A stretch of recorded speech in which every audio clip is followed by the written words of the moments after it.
end, if not bitter, that after Gaby's very stimulating presentation, I'm not doing an autobiographical piece, even by comparison with Jeff and Sarah, let alone Gaby. But I am seduced by Gaby's autobiography to say one or two things as a preamble. And I think actually the very first thing I need to say is that although I am currently Vice President of BERA, I'm speaking as an individual academic, intellectual, whatever it is today. I'm not speaking in any sense on behalf of BERA. But talking of anger, Gaby, the first article I had published was called Multicultural Education, Avon's Calling, ? So those of you old enough may remember a cosmetics firm called Avon. It was an ad, was Avon. There's a TV ad on at the moment. Is there still? All right. With some those of you young enough then. People who look like they're competitors in Britain's Next Model. Yeah. And they get delivered an Avon pack, and then the doorbell is in the ad. Right. Avon's Calling. Well, Avon was the county in which the city of Bristol was located. Avon has since been disbanded.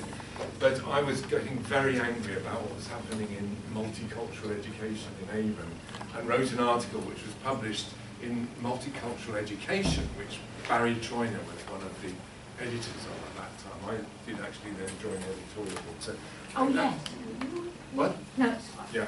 And then a bit more autobiography. I mean, one of the second higher education job I had was at Bristol Polytechnic when Jeff was head of department there. And I stayed there probably as long as I stayed anywhere actually. But the first funded research grant project that I got while I was at Bristol Polytechnic, or it might have become University of the West of England by that time, was actually funded by the NUT. It was a study of the introduction of partnership in initial teacher education, which will be with Joan Whitehead and a guy called Richard Stainton, who used to be at the NUT. So there are some links there. And of course, I then went, after Bristol, went to London to be head of school at what was then called North London, University of North London, and where Gaby by that time became head of school at South Bank, and we did meet up for the odd drink, didn't we, Gaby? Well, do you remember Lisbon? Yes, that was a whole bit. Yes, I do remember Lisbon, but we won't go there, as I think Sarah kept saying, we won't go there this morning. But no, we did occasionally meet up to sort of bemoan the lot of a head of school in a London post-92 university. Well, they were gunning for it. They wanted to close one, didn't they? No, they were heavy rather than heady days, although I think we both say we learned a lot from that. And then I got so angry with English teaching education that my escape, of course, was to Scotland, which was another country, is another country in terms of professional education for teachers, and it was liberating and very affirming. So that's a little bit of autobiography. The other little bit of autobiography, I am going to refer to the white paper in the content of my talk in a moment, but one or two of you know about my name appears in this white paper, Educational Excellence Everywhere. No, thank you. I was alerted by various people who emailed me and said, why are you supporting the government? And I said, I'm not actually, and I looked, and I have written, I'm not going to go into the detail of this, but my name is cited, just boldly, with a date after it. It's a complete miscitation. The reference is inaccurate. It's an abuse of research that, I think it's an abuse. You can't tell because you can't track down the reference, but as far as I can tell, it's an abuse of research we did at the University of Glasgow for the Scottish Review of Teacher Education. But I blogged about that, probably still on the Times Higher blog site if you do want to look it up. But that connects with Jeff's talk this morning about research and policy. You know, research can also get badly misused or even abused by politicians and policymakers. What I am going to talk about this afternoon, I'm afraid, will be nothing new really to most of you, so I won't be offended if you nod off pretty quickly. But it does, in a sense, pick up, I think, on Jeff calling on the Academy to provide a kind of public intellectual service. Gaby's phrase was educational researcher as public servant. Jeff talked about public intellectual. I was kind of interested in where those two concepts might connect. And what I want to talk about is language in policy. Not a new theme. Indeed, Terry talked about this in the very first of these seminars, didn't you, Terry? In a very powerful presentation he gave at Leeds at that first seminar, which I did attend. And I think what I want to do is talk about the importance of using our understandings as an academy, as an intellectual community, to help to inform wider understandings of what's going on in educational policy. And I'm going to try and do it by going through an introduction, then take 3 little cases. Some of you may have heard me talk about 1 or 2 of these things before. Teach first, closing the gap, we had that phrase this morning, and then educational excellence everywhere, the latest white paper. Then a little pause for thought about the language of politicians and policy documents, returning, as Gaby did, interestingly, with her Suzanne Moore quote, to the issue of social class, because I do think we need to return to that again and again before drawing some conclusions. I'm going to read this out, if you'll forgive me, because I want to add 1 or 2 bits of emphasis. This is from the recent white paper. Education has the power to transform lives, and for me is a matter of social justice, extending opportunity to every child, wherever they live and whatever their background. Good schools and a well-educated population make our country stronger, fairer, wealthier, and more secure. And higher standards in the classroom mean better life chances for everyone. Investing in our education system is an investment in the future of the nation. That's the foreword, first, the opening words of the foreword that Nicky Morgan wrote in the white paper. And I shall return to that. I just leave it hanging. It's one of David's and my heroes, Raymond Williams, in his book Key Words, published in 1976 originally. Raymond Williams, an Anglo-Welsh border crosser, cultural theorist, social theorist, general, brilliant person, sadly missed, explained why he thinks the careful analysis of particular words provides important insights into culture and society. And of course, he was originally planning to append his list of key words to his breakthrough book, really, which was called Culture and Society. He wanted to have an annex to that book, which would list all these words and trace their etymological history and their social significance, but the publisher said they couldn't afford to include it. So we had to wait another nearly 20 years before keywords actually came out. This is a rather long quotation. I was saying over lunch that one of Raymond's few faults was that he didn't know how to write a short sentence. But I'll let you read this rather than reading it out. But this is in from the foreword to keywords.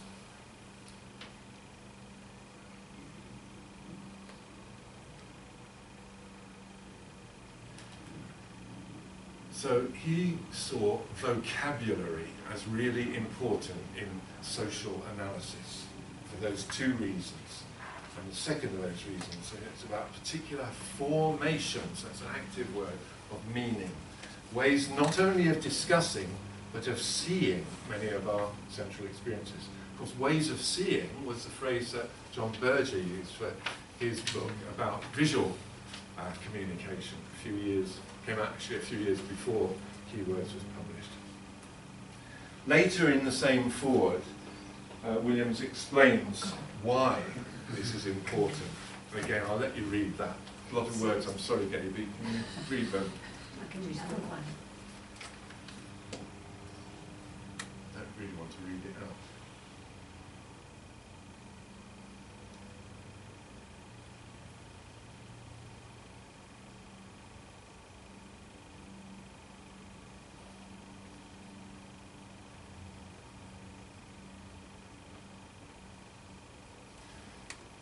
I just want to emphasise that first phrase, that extra edge of consciousness, which comes from really trying to get beneath the surface of the meaning of words and to look at how they are being deployed and how they are shaping experience, shaping understanding. Because in the end, we have to change it to make our own language and history. Because Raymond was an optimist, actually. He did believe in social change and talked about the long revolution.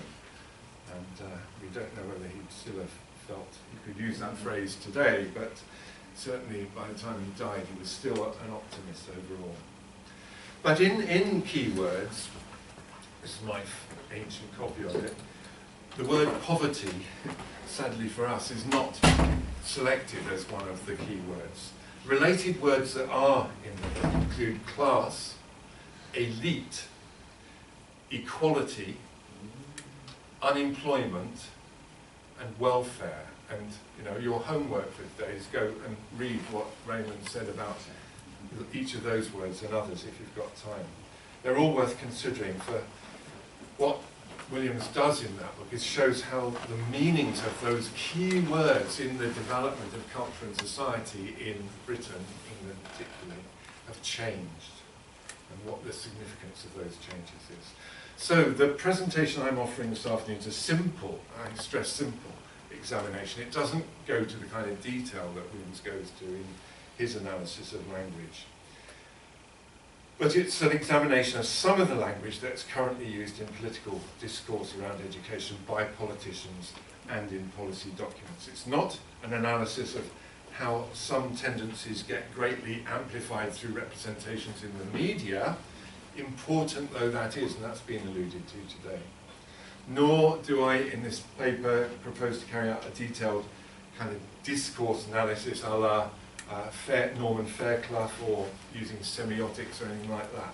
This is a straightforward attempt to unpack some of the key language. It's an approach that I hope is politically powerful through its focus on key terms and key linguistic devices in such a way that teachers and parents, and maybe young people as well, may gain from adopting something similar to this approach. And my kind of son-in-law drew my attention to a paper by somebody in social policy, a guy called Paul Garrett from Maynooth in Ireland, a paper in critical and radical social work, who also uses keywords to examine the term welfare dependency, which he says has become one of the most pernicious keywords in neoliberal discourse.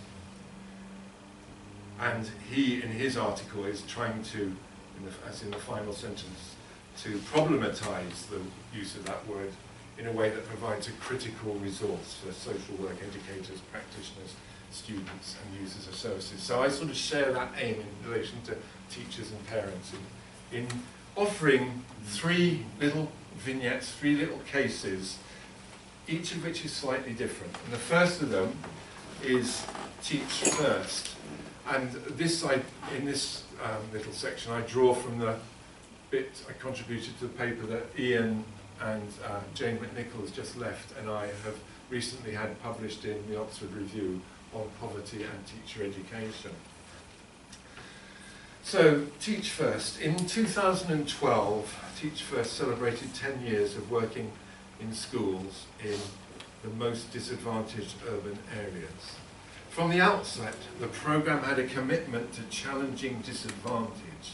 This has been based on the proposition that the brightest and best graduates from elite universities are well placed to assist in this. That was the original kind of mission. It's modified slightly recently. This is off their website. I will read that out, it's tiny. How much you achieve in life should not be determined by how much your parents earn. Who's suggesting it should be? Anyway, that's a Teach First rationale. I'm not quite sure what that bridge is about. You can ponder that. A very large baby on one side. Is it a baby? Testers.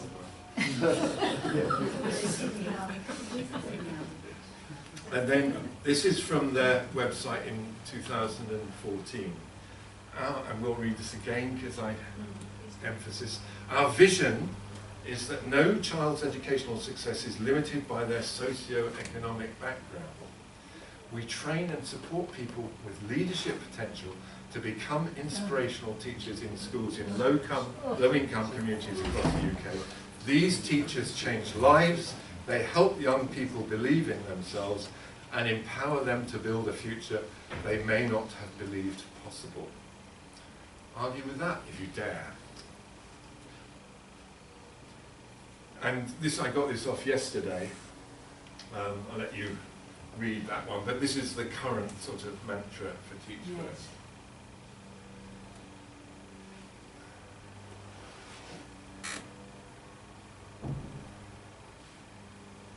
And I'll just emphasize the last two sentences. Our vision is of a society where no child's educational achievement is limited by their family's income. For the last 12 years, we've played a part in changing the lives of thousands of young people. Let's be clear, I am not attacking those, some of them very good teachers who come into the profession through Teach First. What I'm looking at is the language that is being used to promote the scheme and develop the scheme. I think there's a logical flaw in the whole rationale. They start by saying there are low-income families and there are high-income families. Okay, I think we can all agree on that in this society. Indeed, we're one of the most unequal societies in the world. Children from low-income families seem to be disadvantaged at school. Better teaching could enable all children from low-income families to overcome their disadvantage, so they are no longer disadvantaged.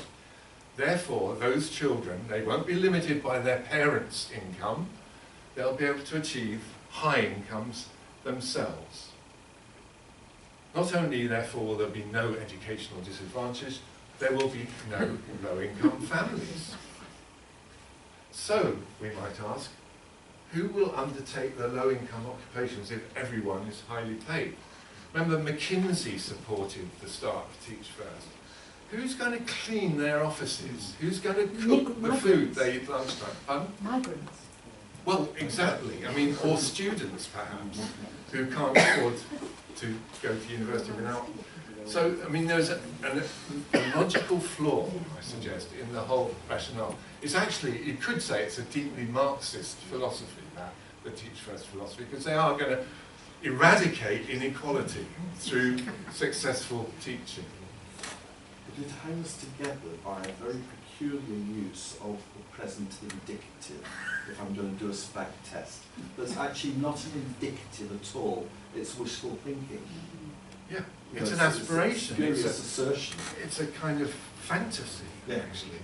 And it's deluded, because it is, you know, Teach First is based on the notion of an unequal society.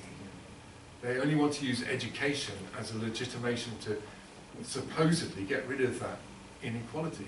But it's also very clever. It's also very clever because it masks responsibilities for the socio-economic situations that people find themselves in. It's actually putting the responsibility on those people themselves. And it assumes that the structure of opportunity will entirely revolutionise the change. Yeah, thank you for preempting my conclusion. That's really helpful, because it means what I'm thinking was right. Sorry, No, that's great. Please do, and keep it up. Keep it up. No, I mean, I think that's the point I want to make. It's a kind of deeply flawed thinking, but nobody dares argue with it out there. Every political party is strongly supportive of Teach First. There was a guy talking about on the business news on the Today programme yesterday, talking about the Northern Powerhouse. What we need is more Teach First, because they will raise educational standards in the north of England. Is there any evidence? Oh, are you going to come to this? No, I'm not going to come to evidence about Teach First. Is there any evidence that they're doing? I mean, that teaching first, having Teach First in a school makes any difference? Or? Yeah, there is some evidence, and there's some really good teachers, and that's not my point. There are some really good teachers there, and there is a bit of research, although it's quite difficult to do research on Teach First because they put barriers up around it, but I think some colleagues from the Institute have done some study at one point. Yeah, so I've got a postdoctoral person who's doing a comparison. Sorry, yes, Daniel. Daniel, yes. Yeah, when we reviewed it, it's actually the book, I think, it's sort of mildly robust research, but it's not very much. And I don't want to go down that really, because it's about the language. Yeah. And I think that's... Just to sort of... I've got a postdoctoral colleague, she actually won an award at the in Belfast last year for her paper, the award for the most promising new researcher, Dr. Alex Sutherland. And she actually does a comparison between Teach First, which my university does credit, it's the accredited university for it since, the PGC and the graduate teacher program.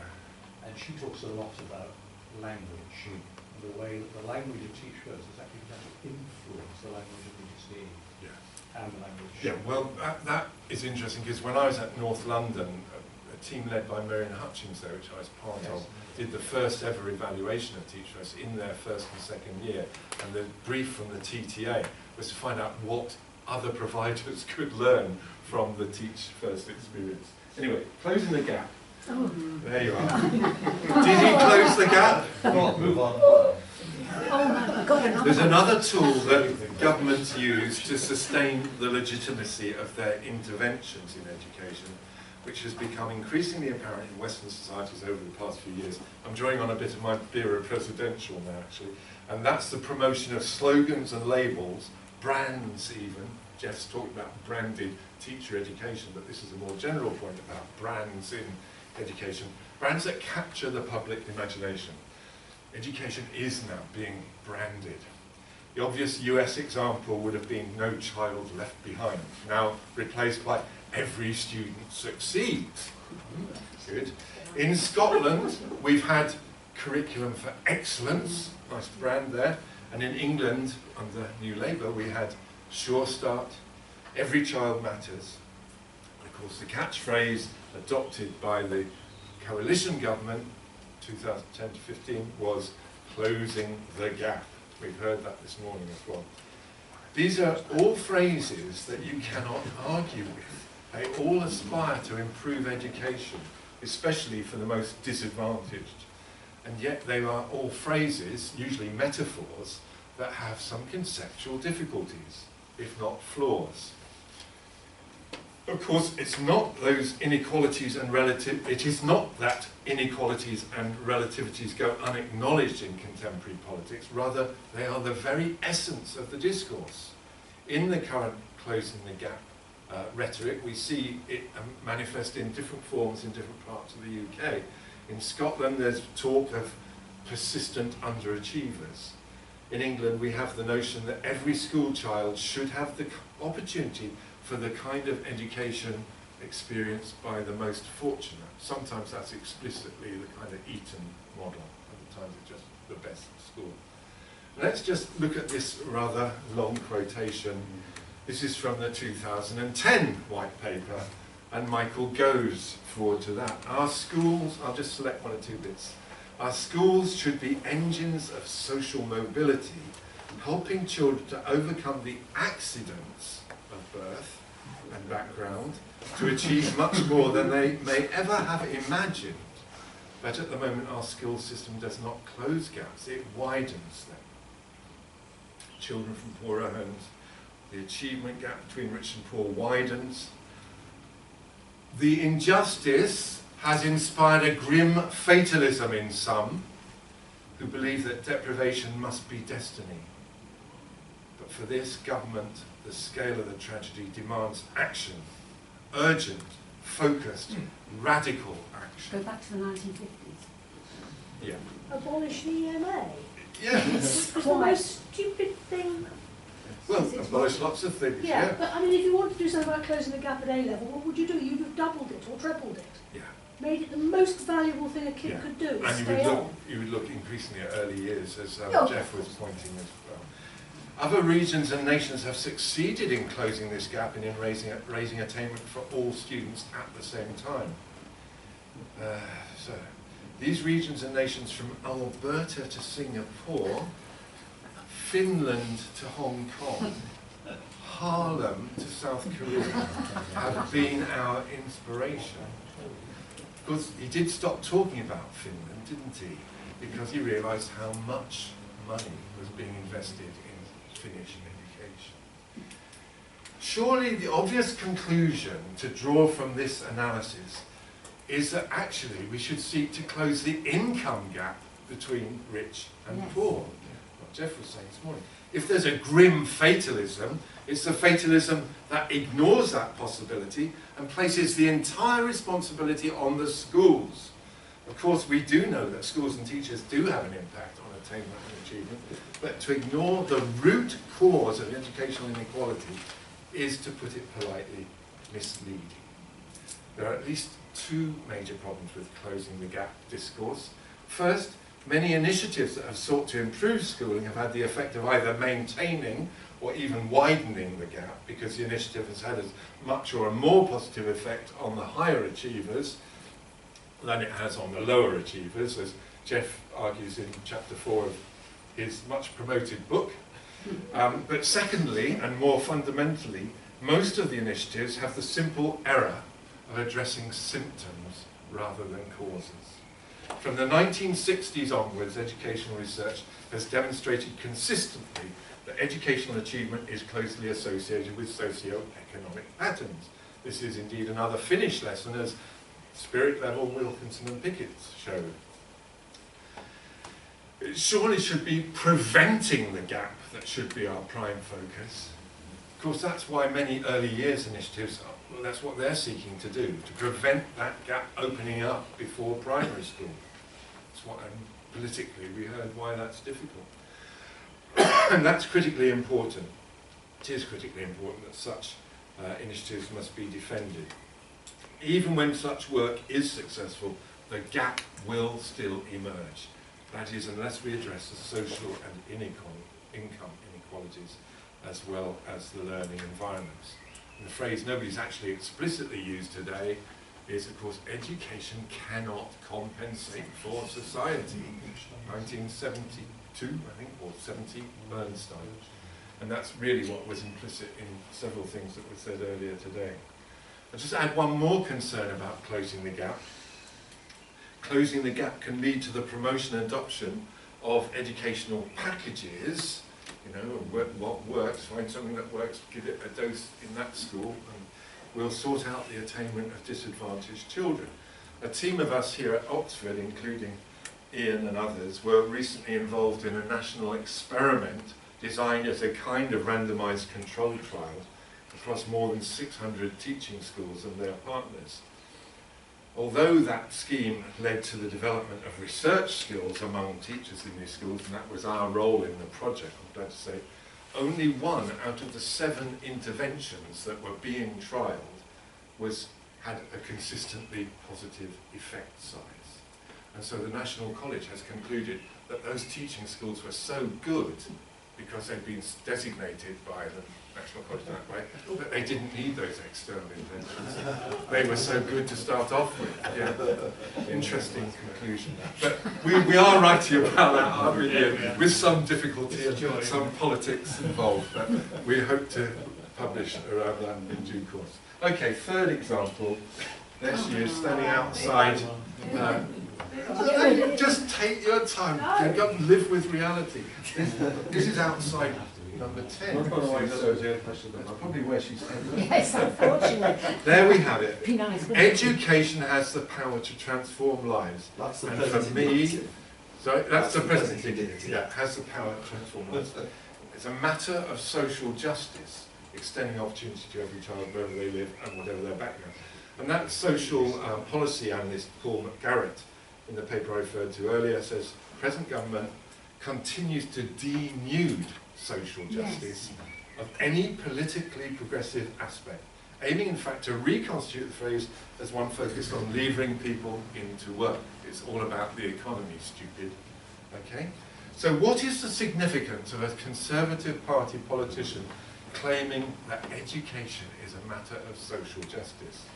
This is the party that supports the market economy, where competition and a desire for personal wealth provide the motor for economic development. What does she mean by this? I think it seems to be the wholehearted adoption of a meritocratic ideology that sees education as a key tool of opportunity for all, the tool that facilitates the legitimization of an unequal society. If education is not equally available to all, and we should add education of high quality, then the legitimization of inequality in society starts to break down. Education has become the facilitator and the legitimator of inequality in society.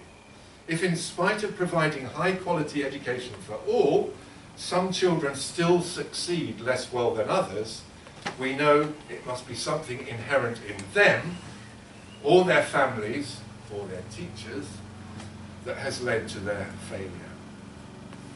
Yet, in old Marxist terms, the social wage must be delivered. So we have to deliver this high quality education. It's part of the social wage, even for a Conservative government. So this government seems to have taken the historic language of social progressivism in order to occupy the centre ground. It's very difficult to argue against social justice, of course, one probably wouldn't want to, which is why we need to examine what is actually meant and what the rationale for this form of social justice is. Morgan is explicit that it is about wealth, security, and better life chances for everyone. So those are my three cases. Education policy has moved into the centre of mainstream politics in the last few decades. We can see how a simple linguistic analysis, and I don't claim to have done anything like Raymond Williams has done, but other than to bring consciousness of edge, or edge of consciousness to the discussion, can expose either logical fallacies, in the case of Teach First, can deconstruct problematic metaphors, in the case of Closing the Gap, and can detect the cynical appropriation of progressive language, as in the recent white paper. But this new language of social justice and education, as used by Morgan and others, is still underpinned by old discourses of cultural deprivation and deficit views of at least some working class families. And Nell Keddy, you know, I do go back in this to the old days. Nell Keddy was saying it in 1973, but Terry and John Smythe's book from 2013 is a very good exposition of that. The tradition of blaming the poor for wider social ills is well established in British culture and political discourse. The continuing attacks in the media on fecklessness, the use of terms like workers or shirkers, and there is an important related discourse of scroungers from elsewhere. The immigration and refugee discourses play into this febrile maelstrom of pernicious language. Cameron, David of that name, has famously invoked two particular terms in his sociology of Britain: the broken society and the big society. One strand of his policy has been to demonise sections of society as pathologically troubled. His appointment of a troubled families Tsar, Louise Casey, was just one demonstration of this. The bedroom tax was another manifestation. Yet the obvious conclusion that the bedroom tax is itself a major factor in breaking up and destroying hard-pressed families is ignored. But if it does the political work for Cameron and co. of showing how the government is tough on feckless scroungers, then that is clearly more important than actually keeping households together. The big society, on the other hand, is a notion of local voluntarism that appeals to the goodwill and community spirit that has long been a cultural feature in many settings. Everyday philanthropy, you might call it. But there are plenty of contradictions here as well. For example, when Michael Gove attacked school governors for their lack of skills, or when Nicky Morgan is, as I understand it, currently removing parent governors from school boards. Now, just to move towards the conclusion, I've just been reading this book. I don't know, any of you read it? Yes, Yeah? So it's based on this BBC-backed social class study, survey, sort of, and has been criticised because it's a sort of self-fulfilling study. People were asked, it was made available to anybody that wanted to fill in the survey, so it hasn't got a very good cross-section of society. But in this book, which I do think is very well worth reading, they suggest that Britain is the second most unequal society after Ireland. They remind us that there may have been a linguistic retreat from class. Is that in the world? Yeah, In the world, Ireland and then Britain? yeah. Right. Ireland, yeah. As a linguistic retreat from class, that it is still all too relevant a form of social differentiation. So although the word's not used nearly as much as it was, it's still there, directly shaping life experiences and life chances. Helpfully, they point out that rather than disappearing, and there is a book from 1986, Ellen Meikson's Wood, who just died recently, called Retreat from Class. Rather than disappearing, class has become more complex in 21st century Britain. Drawing inevitably on Bourdieu, second mention today, they offer a threefold definition of class that draws attention to three forms of capital: economic, social, and cultural. Their analysis, especially when combined with other sociological and political contemporary critiques of British society, I cite here Dorling, the Inequality book, Owen Jones's The Establishment and How They Get Away with It, that's the one you referred to, and King and Crew's Great Blunders of Our Government. So you read all those that I've been reading over the last few months, you do end up fairly depressed. But if you combine those texts, it shows how well embedded are the social structures of inequality in our society and how closely connected they are to social institutions, especially schooling and higher education. I think the move of higher education into the whole social inequality debate has been very interesting in the last 40 years or so. I'm going to speed up because I'm slightly over time. In illustrating how social classes in the middle have become much more complex than they were in the 20th century, they nevertheless draw attention to the growth of the two classes at the extremes, what they call the new elite and the precariat. They talk of a new ordinary elite class grown from a mixture of aristocracy, meritocracy, and what I think I call celebricity, celebrity culture, the Richard Bransons of the world. And following Guy Standing, they define their contemporary precariat as follows: people living and working precariously, usually in a series of short-term jobs without recourse to stable occupational identities or careers, etc. So they argue that the precariat is a preferable term to underclass because it draws, quote, direct attention to the way that the vulnerability of these groups is linked to their structural location. As in the New Education White Paper, Savage and his collaborators have a strong interest in the geography of the UK. They explore the enormous dominance of London and the South East, something we haven't really talked about today. And while they don't focus on school education as such in that account, they do note how many of the very poor have been forced to move out of central London. And might this have something to do with the so-called positive London effect in schooling? So those are some thoughts coming from reading that book recently. In the examples I've used in this paper, we can see how the links between poverty and education have been partially or totally obscured. This is Laurie's conclusion that she, and Ruth's that preempted earlier. Totally obscured by a language of educational meritocracy. What might be described as a language of functionalism, or to use Gerald Grace's term from 1984, policy science, a discourse of policy science. Hence my urge that we should bring edge to our analysis of the language of policy and to politicians' contributions to educational debate. We may not always carry out the full historical analysis of words that Williams undertook, but we need to bring some sense of history and social structure to our analysis. Indeed, to invoke another essentially Williams term, we need to be sensitive to the structure of feeling within which these discourses are taking place. Language does shape how we understand education, educational processes and educational outcomes. There is a really important contest going on at present about how we define education in the Western world. What are its purposes? What are the most appropriate arrangements for providing schooling for the community at large in our so-called advanced democracies? The rationality of the transnational corporations and the governments that support them are holding such sway at present that education as a force for social change, at least of a progressive nature, or for critical and intellectual development, has been almost entirely marginalised. And final note, what about social science methodologies in all of this?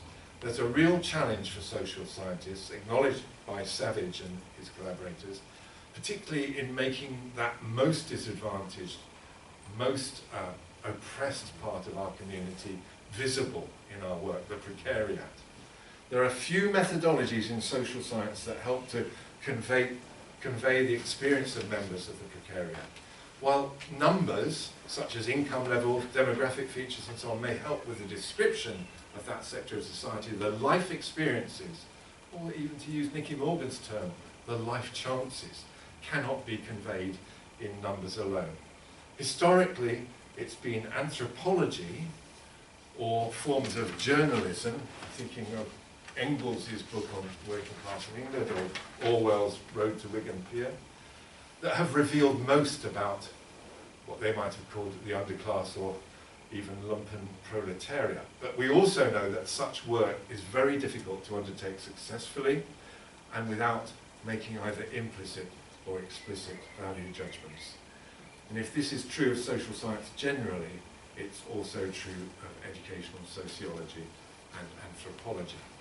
So what I've hoped to do is kind of remind us of the importance of a careful analysis of the language that appears in policy documents and is used by politicians.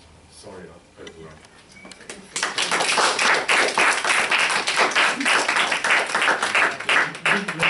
Overrun. It was a very interactive session. Yeah, I did get some interruptions. Yeah.